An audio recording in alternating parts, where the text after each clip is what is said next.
नमस्ते दोस्तों। क्या आपने सोचा है कि भारत में जो चुनाव प्रणाली है क्या वो सही है? क्या वो लोकतंत्र को ज्यादा सार्थक बनाती है या इसकी कुछ कमियां हैं? आज हम इसी चीज को थोड़ा सा बेहतर ढंग से जानने की कोशिश करेंगे। तो दोस्तों, भारत में जो चुनाव प्रणाली है उसे first pass the post system के नाम से जाना जाता है। अब इसमें क्या होता है कि जो भी कैंडिडेट्स वहां पर चुनाव लड़ रहे हैं उनमें से जिसको सबसे ज्यादा वोट मिलेगा वो विजेता घोषित कर दिया जाएगा। परंतु इसकी कुछ कमियां हैं, चलिए इसे थोड़ा सा डीपली समझते हैं। मान लीजिए किसी इलाके में 100 वोट्स डालने हैं और वहां पर जो कैंडिडेट्स खड़े हैं, एक का नाम है ए, बी, सी, डी, ई। इस तरीके से 5 अलग अलग कैंडिडेट्स खड़े हैं। अब मान लीजिए कि ए को मिले 30 वोट, बी को मिले 20 वोट, सी को मिले 25 वोट, डी को मिले 15 वोट और ई को मिले 10 वोट। तो इन सब में विजेता कौन हुआ? इन सब में विजेता ए हुआ जिसको 30 वोट्स मिले। परंतु क्या वो विजेता असल में है? नहीं, क्योंकि अगर आपको कोई चीज जीतनी है तो वहां 50% प्लस 1 वोट चाहिए ना आपको जीतने के लिए।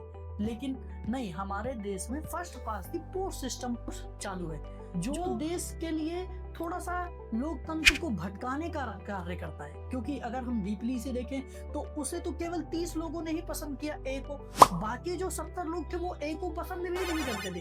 परंतु फिर भी पूरे इलाके में शासन किसका होगा? ए का होगा, जबकि उसे 70 लोग नहीं पसंद करते थे। चलिए अच्छा, अब इसे हम थोड़ा सा और तथ्यात्मक तरीके से जानने की कोशिश करेंगे। क्या यह हमारे देश में भी ऐसा कुछ होता है? तो आप थोड़े से अचंभे में पड़ेंगे जब मैं आपको थोड़ा सा कुछ डाटा दिखाऊंगा। और ये डेटा हमारे प्यारे राज्य बिहार का है जिसमें अभी इलेक्शंस 2025 में हुए। तो इस चुनाव में आरजेडी राष्ट्रीय जनता दल जिसे 23% वोट मिले परंतु सीटें केवल 25 सीटें मिली। वहीं भारतीय जनता पार्टी जिसे 20.08% वोट मिले परंतु फिर भी सीटें कितने मिली? उसे 89 सीटें मिली।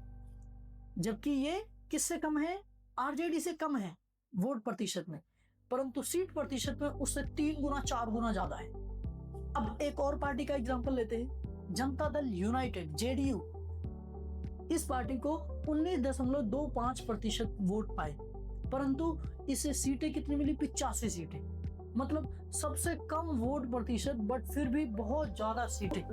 तो इस तरीके से हमने देखा दोस्तों कि भारतीय चुनाव प्रणाली में क्या कमियां हैं। ये इतनी सारी कमियां क्यों?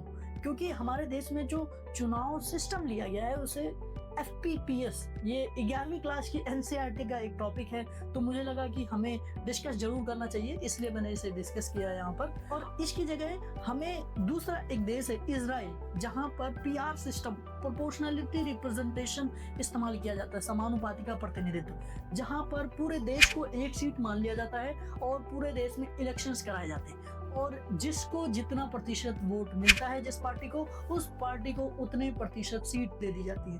यानी जिस अनुपात में वोट पाओगे उसी अनुपात में आपको सीट भी मिलेगी।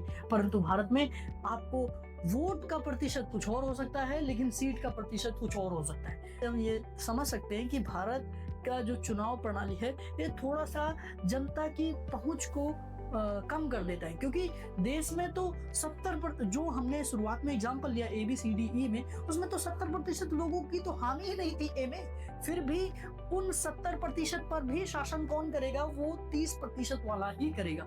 ये हमारे देश की चुनाव प्रणाली की थोड़ी सी कमी है। दोस्तों, यदि आप चाहते हैं कि मैं ऐसी और भी वीडियोस और भी रचनात्मक वीडियोस लाते रहूं तो वो लाइक वाला बटन जरूर दबा दें और चैनल को भी सब्सक्राइब करें, ताकि मैं इससे क्या होगा कि मुझे मोटिवेशन मिलेगा कि हाँ, आप लोगों को इंटरेस्ट आ रहा है पॉलिटिक्स जानने में, तो मैं आगे और भी वीडियोस लाते रहूंगा। इसी के साथ इस वीडियो का यही अंत करते हैं। धन्यवाद।